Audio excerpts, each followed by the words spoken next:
Son prénom était rare, intrigant, rugueux. Molbech. Ça sonnait scandinave, flamand ou alsacien. Ça pouvait être aussi un nom francisé, tordu par le temps. Un nom qui aurait pu être un surnom. Il venait de l'assistance, alors lui-même n'en savait rien. Ceux qui ne l'avaient jamais rencontré imaginaient un type large d'épaules. Pas du genre à être né dans la lumière, plutôt être sculpté dans la pénombre. Ils avaient raison. Au premier coup d'œil, c'était ça qu'on voyait. Un bloc, une ombre solide. Ensuite, si on restait à ses côtés assez longtemps sans parler, quelque chose s'ouvrait. Un calme tendu, une manière d'écouter sans bouger un cil, comme s'il retenait le monde juste en se taisant. Il ne posait pas de questions, mais on avait envie de répondre. On avait envie de tout lui dire. Son reflet dans la glace lui rappelait ses 57 ans. Que lui rappelait son corps? Il tenait encore la route.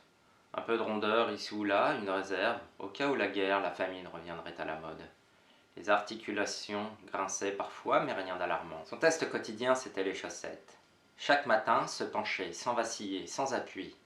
Un genou levé, l'autre pied bien ancré. Chaque chaussette passée sans chute était un pas de plus vers l'après et un pied de nez à l'EHPAD. Et sa tronche alors? Elle tenait encore la scène. Des plis discrets ici et là, comme des griffures de lumière, plutôt que des coups de vieux.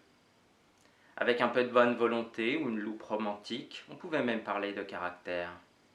Sa peau aurait-elle été plus lisse, sans les nuits trop courtes, les verres de trop, les heures au soleil? Peut-être. Mais une vie trop bien repassée ne laisse pas de marque, juste un vide sans odeur. Quant à ses cheveux, ils poussaient encore drus dans un mélange nuancé de cendre et d'acier. Coupés courts, mais jamais stricts. Ils laissaient les mèches faire leur vie, comme des mômes trop vifs pour rester en rang. Ça lui conférait un genre de lassitude élégante, sans renoncer à l'allure, un peu comme son nez d'ailleurs, un nez en zigzag, pour lequel il n'avait jamais rien fait. Les années de boxe étaient passées par là. Les corps agrippés, le claquement des gants dans le silence des caves. Molbech avait fini par l'aimer, ce petit bout de cartilage déplacé. Il ne se voyait pas avec un pif de magazine, net, effacé, sans histoire. C'était une belle journée de printemps, une de celles qui vous donnent envie de ralentir, de longer les grilles des jardins, de respirer à plein poumon les glycines bavardes, de s'asseoir dans un parc et laisser filer le temps, rien qu'à regarder les abeilles voltigeuses, zigzaguer entre les pétales, tels des poètes en manque de rime. Elles butinaient les massifs fleuris comme on pille une bibliothèque de parfums. Chaque corolle un verre, chaque étamine une ivresse. Molbech avait toujours aimé les fleurs. S'il ne faisait pas ce qu'il fait, il aurait mis les mains dans la terre.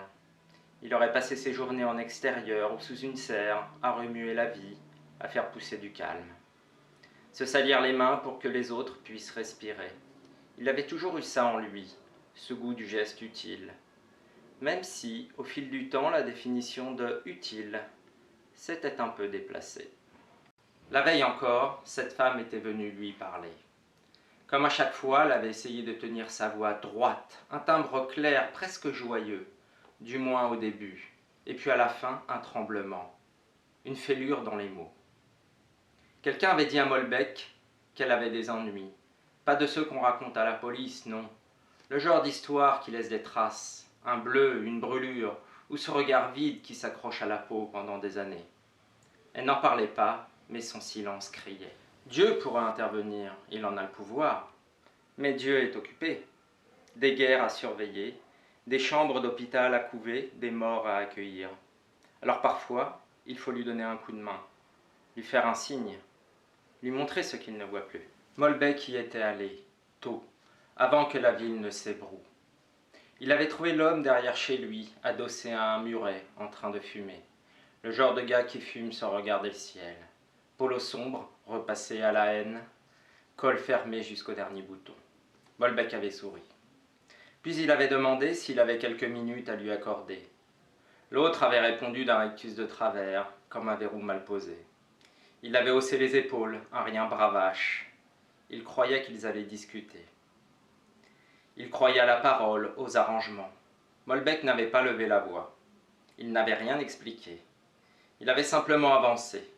Le premier coup était parti dans les côtes, dosé, juste ce qu'il fallait pour que l'air se dérobe.